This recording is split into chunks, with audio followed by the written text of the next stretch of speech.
Assalamualaikum warahmatullahi wabarakatuh. Saya Firmanila Kamil, dosen program studi teknologi rekayasa konstruksi jalan dan jembatan, jurusan Teknik Sipil dan Pertambangan Politeknik Negeri Ketapang. Pada video kali ini, saya akan menjelaskan salah satu mata kuliah yang saya ampu, yakni fisika. Mata kuliah fisika masuk dalam rumpun mata kuliah dasar dan umum yang terdapat pada semester 1. Mata kuliah ini terdiri dari 2 SKS. Setelah mengikuti mata kuliah fisika dasar ini, mahasiswa diharapkan memiliki pemahaman mendalam tentang konsep dasar fisika, yakni dalam hal pengukuran, hukum gerak Newton, energi, momentum, fluida, getaran dan gelombang, kalor, serta termodinamika. Mahasiswa diharapkan dapat mengaplikasikan konsep-konsep tersebut dalam menganalisis masalah fisika, mengembangkan keterampilan berpikir kritis, menggunakan alat ukur, dan berkomunikasi ilmiah. Selain itu, mahasiswa diharapkan untuk melihat keterkaitan antara konsep fisika dengan fenomena sehari-hari dalam dunia konstruksi. Adapun materi yang saya berikan dalam mata kuliah ini adalah pengukuran, gerak, hukum 1, 2, dan 3 Newton, usaha dan energi, momentum dan impuls, gravitasi, sifat mekanik zat padat, fluida statis, fluida dinamis, getaran dan gelombang, kalor, serta hukum termodinamika. Pembelajaran dilaksanakan dengan sistem tatap muka 1 kali dalam seminggu. Saya menggunakan platform Edlink yang terintegrasi dengan sistem akademik atau SIAKA. Platform ini memudahkan kami untuk membagikan materi dan tugas sesuai dengan jadwal pertemuan pada SIAKA. Selain itu, saya juga menggunakan platform YouTube untuk membagikan materi berbentuk audiovisual yang bisa diakses oleh mahasiswa dimanapun dan kapanpun. Hal ini sangat membantu mahasiswa memperdalam materi yang telah saya berikan di dalam kelas. Metode pembelajaran yang saya terapkan pada mata kuliah ini adalah metode ceramah, diskusi, demonstrasi, dan eksperimen. Dalam metode ceramah, saya mempresentasikan informasi, konsep, teori, atau pengetahuan secara verbal dengan bantuan media pendukung, baik perangkat keras maupun perangkat lunak. Dalam metode diskusi, saya akan bertindak sebagai fasilitator, di mana pembelajaran akan menekankan pada interaksi mahasiswa. Saya mendorong mahasiswa untuk mengemukakan pendapat, bertukar ide, dan memecahkan masalah bersama-sama. Dengan metode demonstrasi, saya akan memanfaatkan alat-alat sederhana untuk membuktikan konsep yang sedang dipelajari. Sedangkan dalam metode eksperimen, saya akan mengajak mahasiswa untuk mencoba secara langsung konsep fisika dalam praktikum sederhana di laboratorium. Selain menggunakan Edlink untuk memudahkan interaksi antara saya dan mahasiswa, kami juga memiliki WhatsApp group yang beranggotakan semua peserta kelas. Sistem penilaian pada mata kuliah ini dibagi menjadi 4, yakni aktivitas 10%, tugas 20%, UTS 30%, dan UAS 40%. Berikut ini adalah salah satu contoh proses pembelajaran yang saya berikan di dalam kelas. Assalamualaikum warahmatullahi wabarakatuh. Waalaikumsalam warahmatullahi wabarakatuh. Bagaimana kabarnya hari ini? Sehat. Sebelum kita mulai pelajaran hari ini, baiknya kita berdoa terlebih dahulu. Disiapkan oleh kelas. Sebelum mulai pelajaran hari ini, mari kita berdoa sesuai kepercayaan masing-masing. Berdoa juga.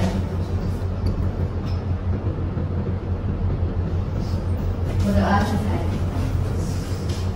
Saya akan lihat teman-teman ya. Ini hari Selasa. Delor, Hadir. Roji, Hadir. ada apa? Rio, Hadir. Mika, sudah sehat? Hari ini kita akan melanjutkan materi tentang fluida ya teman-teman ya. Jadi kan sebelumnya kita sudah belajar tentang fluida statis. Ya, siapa yang masih ingat tentang fluida statis? Silakan Mika. Berarti kalau fluida statis itu yang cairan yang diam gitu. Ya, Fluida dinamika cairan yang bergerak. yang bergerak. Oke, bagus. Tangan. Jadi fluida itu bukan hanya cairan ya teman-teman ya. Fluida itu juga termasuk gas ya, yang memenuhi suatu ruangan. Nah, seperti ini, yang memenuhi ini adalah gas ya. Nah, jadi fluida itu adalah zat yang memenuhi suatu ruangan. Kemarin di fluida statis kita sudah belajar tentang Archimedes ya. Kenapa kok benda itu bisa tenggelam, melayang, mengapung. Nah, itu semuanya di fluida statis. Nah, ini kita akan lanjut ke fluida dinamis. Saja fluida dinamis berarti yang bergerak ya. Fluida dinamis. Nah, jadi fluida dinamis itu adalah fluida, fluid yang berarti cairan atau gas yang alirannya bergerak secara ideal atau memiliki kecepatan yang konstan. Kecepatan konstan itu berarti dia tidak memiliki percepatan, hanya sama dengan nol dan B-nya tetap, ya.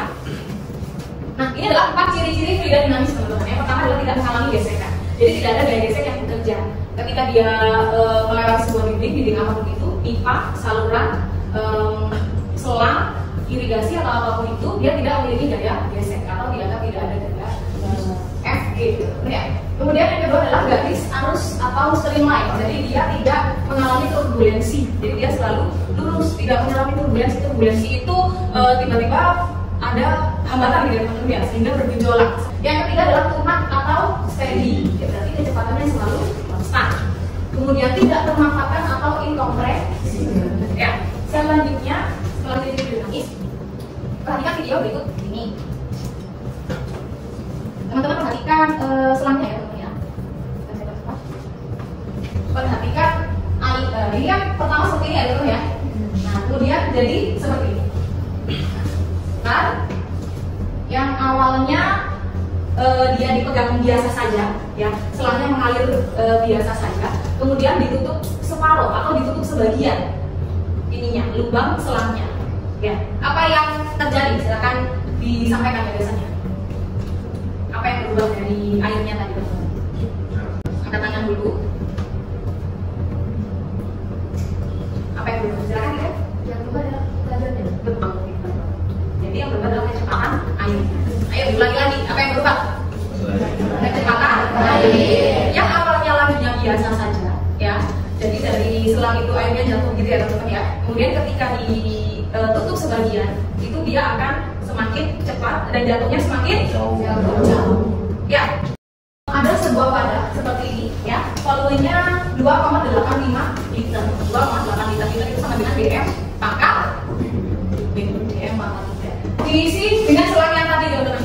Ya, dengan selang yang tadi. Jadi selangnya ini akan diberikan perlakuan yang berbeda yang seperti tadi. Yang pertama dia akan biasa saja tidak ditutupi sebagian lubangnya, dan yang kedua nanti ditutupi lubangnya. Kalian melihat apa yang terjadi di teman-teman.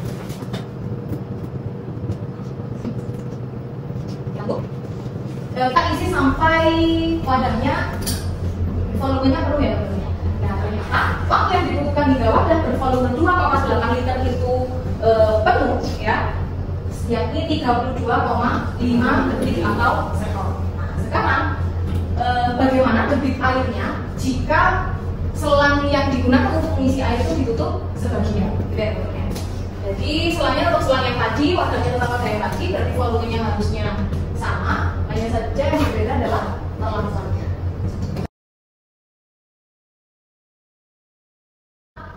Waktu yang dibutuhkan adalah 34,4 detik. Ya, yang tadi berapa? 32,4 detik ya, teman-teman ya. Nah, jadi sekarang teman-teman tuliskan dari yang pertama tadi, ditulis di buku masing-masing ya.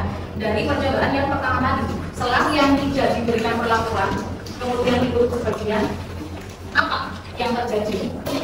Tulis dulu untuk perlakuan yang pertama tadi, fenomena yang pertama.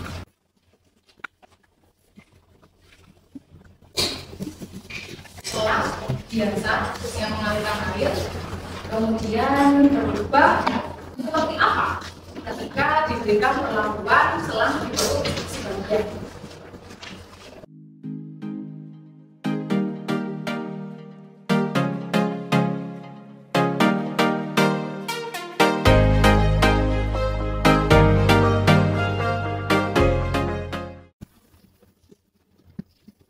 Oke, dari fenomena yang pertama silakan dibacakan, Aisyah. Apa yang terjadi tadi? Selang yang ditutup sebagian itu ditutup kepada airnya. Jadi airnya semakin laju atau semakin kencang atau cepat, ya, benar ya. Ke area 0. Memangnya kalau ditutup sebagian, itu besaran apa sih yang berubah? Apakah jadi volumenya yang berubah? Apakah luas permukaannya yang berubah atau panjang selangnya yang berubah? Luas permukaan. Yang lain setuju nggak? Bukan volume yang berubah. Yang berubah adalah luas permukaan. Nah, jadi sekarang yang benar yang mana? ketika luas permukaan semakin besar, maka kecepatan juga semakin besar. Atau ketika luas permukaan mengecil, maka kecepatan menjadi membesar. Yang benar yang mana? Yang pertama apa yang kedua? Jadi ketika luas permukaannya besar, itu kecepatannya jadi kecil. Ya, itu yang kedua tadi. Ada wadah, volumenya diketahui, diisi dengan air. Airnya biasa saja, selanya tidak diapa-apakan. Ternyata waktunya sekian detik, 32, sekian detik. Ketika tutup sebagian, selanya itu untuk mengisi wadah yang sama, waktunya sekitar 34 sekian detik. Apa yang bisa disimpulkan dari fenomena tersebut? Waktunya jadi lebih besar atau lebih lama, waktunya jadi lebih singkat atau sebentar atau sama saja? Sama saja. Jadi di sini menyatakan bahwa apa? Oh ternyata untuk volume yang sama, maka waktunya juga sama. Kita tahu dulu V per T itu apa teman-teman? SD kelas 6. Volume per detik itu apa? Detik. Simbolnya detik adalah Q. Simbolnya adalah Q.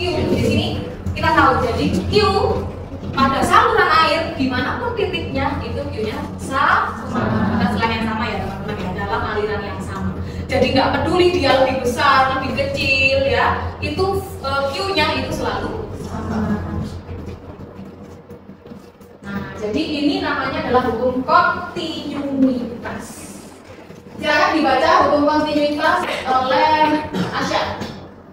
Yuk, baca yang keras. Asya. Fluida yang mengalir dan tak termampatkan akan memiliki nilai debit yang sama besar. Q1 sama dengan Q2. Q1 sama dengan Q2. Q itu tadi adalah debit. 1 sama dengan debit 2. Misal ada saluran dari kecil kemudian jadi di sini Q1, di sini Q1 sama dengan Q2. Di sini adalah A1, luas permukaan yang pertama. Di sini luas permukaan yang kedua. Di sini adalah laju air yang pertama. Di sini adalah laju air yang kedua. Itu ya teman-teman ya. Jadi Q-nya itu di setiap titik sama. Misalkan nanti dia jadi 3 ya, Q1 sama dengan Q2 sama dengan Q. Iya. Nah, apakah sepertinya Q1 sama dengan Q2 berarti V per T? Ternyata Q itu V per T. Ya kan teman-teman? Nah, dari sini kita bisa jabarkan V itu adalah A kali L. Dapat dari mana Bu? A kali L. V adalah volume, panjang kali lebar kali tinggi, betul? Sisi kali sisi kali sisi. Ya, perkalian antara 3 ukuran bidang gitu ya teman-teman ya. Nah, itu sama dengan A kali L. L itu panjang. Masih bisa L per T, S per T. S per T itu rumus apa dulu teman-teman? Gajah. Makanya muncul di sini V atau gajah. Maka sekarang rumus hukum kontinuitas adalah A1 kali V1 sama dengan A2 kali V2. Kita masuk ke contoh soal yang pertama. Diketahui. Dibaca lagi soalnya kronologi yang kelas. Dalam air di belakang rumahnya suatu memiliki diameter 4 meter dan mengalir air dengan debit 5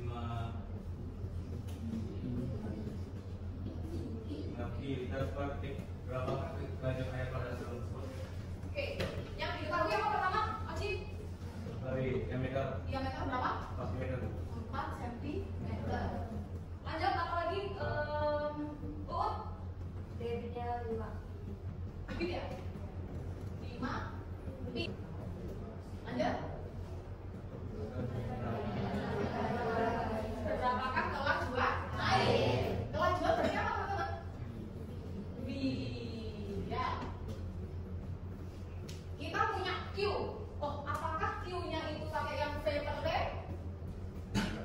Enggak bisa. Ya, bisanya pakai yang Q sama dengan A kali V. Ya. Jadi ada 2 pilihan. Rumus yang ini tidak bisa, yang ini bisa. Jadi kita pakai yang Q sama dengan A kali V. Q-nya kita ada? Ada 5 pi. A itu luas permukaan. Kira-kira selangnya itu luas permukaannya atau lubang keluar airnya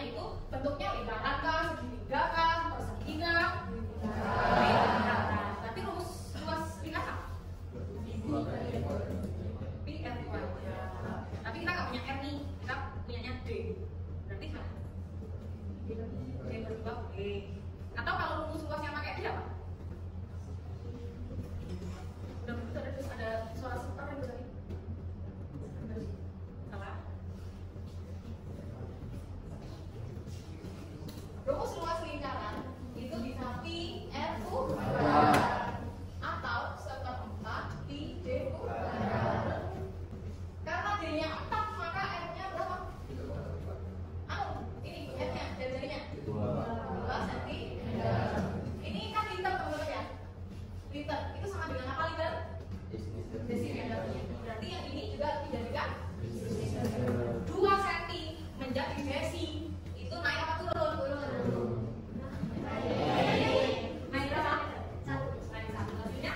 2,5 desi. Oke ya.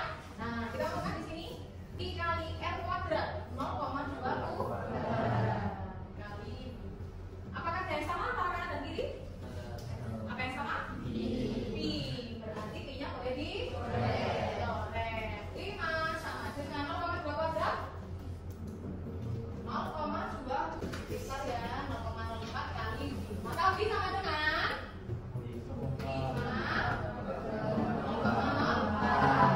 500 per 425 ya, 125 desimeter per itu caranya ya. Silakan di foto nanti diikat dulu. Lanjut ke contoh soal yang berikutnya. Sebuah pipa seperti ini pipanya, salah satu bagiannya berdiameter 20 cm dan bagian lainnya berdiameter 10 cm. Ada yang 20, ada yang 10. Kira-kira yang 20 yang kanan apa yang kiri? Yang kiri, yang mana yang lebih besar. Sedangkan yang 10 cm berarti yang kecil. Jika laju aliran air di bagian pipa berdiameter besar, berarti yang berdiameter berapa? 20 adalah 30 cm per detik. Maka tentukan laju aliran air di bagian pipa yang berdiameter lebih kecil. Kita tulis dulu diketahui. Kita kan bisa lihat di situ ada A1, A2, gitu ya teman-teman ya. V1, V2. A1 kita nggak punya, adanya kita ini ya. Apa ini berarti? D berapa itu? D1. Berapa D1? Berapa D2? 10. Berapa V1? 30. Berapa V2?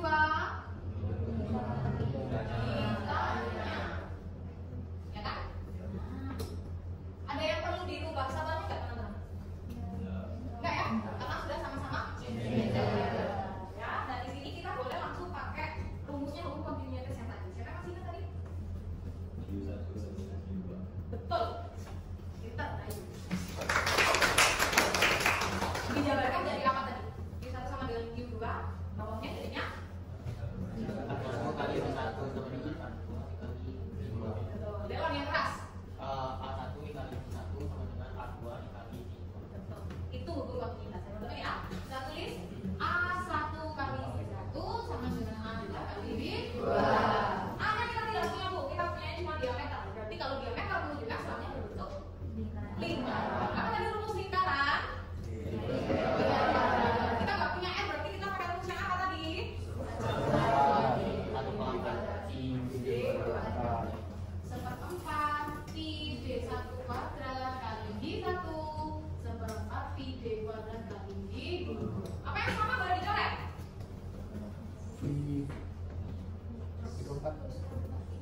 laju airnya?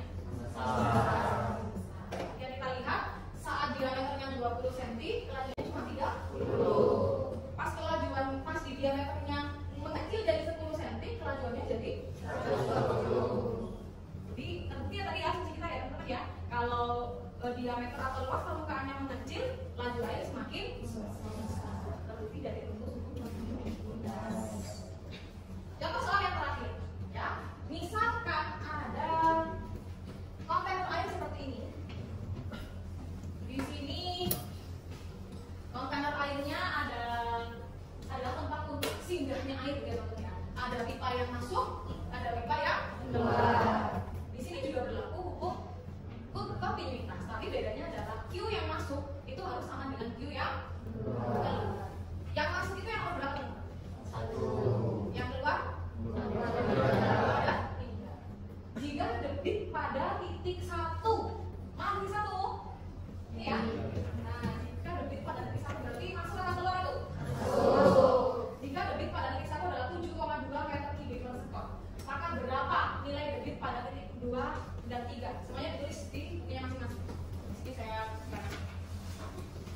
Maka berapa nilai debit pada titik 2 dan 3? Nggak boleh nanya dulu, jangan dulu. Jika debit pada titik 1 adalah 7,2, berapa debit di 2 dan 3?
Berarti yang masuk sama dengan yang keluar. 1 itu harus sama dengan 2 dan 3. Ya, 2 dan 3. Kalau 2 dan 3 dijumlah harus berapa lebih? Harus 7,2. Kita cek dari yang A. 2,8 sama 4,4 hasilnya berapa? 7,2. Betul atau tidak ya A? Yang B 5,1 dan 2,1. Betul ya B? C 3,5 dan 3,9 berapa? 7,4. Betul ya C? Yang D 4,5 dan 2,7. Betul yang D? Betul yang betul? Siapa tadi yang ABD? 1, 2, ya 2 ya. Tepuk tangan. Nyebut B saja sudah lumayan. Nyebut AD lumayan. Yang fatal banget adalah nyebut C saja. Itu ada satu makhluk di sini. Kenapa? Saya masih curious ya, masih ini. Kenapa kok pilih yang C malah Mas?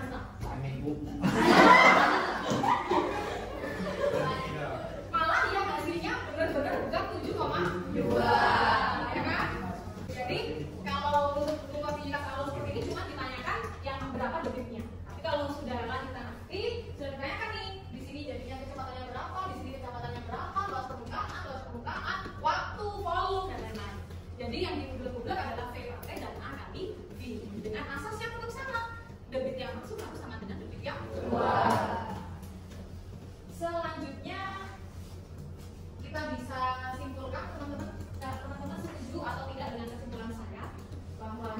dua penampang dengan ukuran yang berbeda, besar dan kecil, maka pada penampang besar memiliki kecepatan yang kecil, sedangkan pada penampang yang kecil maka kecepatannya besar. Kalau setuju, tolong dibacakan ulang dengan lantang oleh Ria. Jika ada dua penampang dengan ukuran yang berbeda, besar dan kecil, maka pada penampang besar memiliki kecepatan kecil, sedangkan pada penampang yang kecil maka kecepatannya besar. Tepuk tangan kita semua. Penerapan untuk hukum yang seperti ini teman-teman bisa kita terapkan pada sistem irigasi, ya, drainase dan lain sebagainya. Jika pada drainase di jalan raya, karena sudah pakai dengan perencanaan dan jembatan, drainase misalkan kecepatannya di sini airnya terlalu kecil, airnya tidak mengalir dengan bagus, lebih baik drainasenya diperkecil atau diperbesar lagi, teman. Kecepatannya sangat kecil, airnya tuh mengalir sangat kecil, mending drainasenya diperkecil atau diperbesar? Diperkecil, supaya kelajuannya ternyata memang impostor ya. Teman-teman ya. Berikut ini adalah tugas di rumah, silakan difoto ya teman-teman ya. Kemudian ini adalah tugas untuk mencoba sendiri. Ulangi praktikum atau percobaan sederhana mengisi air dalam ember. Silakan dituliskan nanti volume wadahnya terlebih dahulu, dihitung diameter cm di wadahnya, dihitung volumenya, kemudian diukur menggunakan apa waktunya? Waktu untuk pengisian pipa biasa tanpa diberikan perlakuan, dan waktu ketika pipa ditutup sebagian atau setengah. Kemudian tuliskanlah hasil dari percobaan masing-masing yang teman-teman lakukan di rumah pada bagian kesimpulan. Apakah ada yang ditanyakan pada pembelajaran hari ini? Tidak ada ya? Pada pertemuan selanjutnya saya minta nanti setelah kelompoknya saya bagi membawa botol aqua dan yang sudah dilubangi di setiap tinggi yang telah ditentukan ya teman-teman ya. Kemudian bawa lampu juga. Kita akan percobaan tentang kecepatan air atau laju air berdasarkan lubang, ketinggian lubang pada penampungan air. Ya, nanti yang akan kita cari adalah berapa waktu yang diberikan dan berapa jarak yang bisa ditempuh. Gitu ya teman-teman ya. Kita akhiri dengan bacaan adalah Alhamdulillahirabbil alamin. Saya akhiri pertemuan pada siang hari ini, semoga bermanfaat. Assalamualaikum warahmatullahi wabarakatuh. Waalaikumsalam warahmatullahi wabarakatuh. Demikian tadi salah satu contoh proses pembelajaran saya di dalam kelas. Sampai jumpa lagi. Wassalamualaikum warahmatullahi wabarakatuh.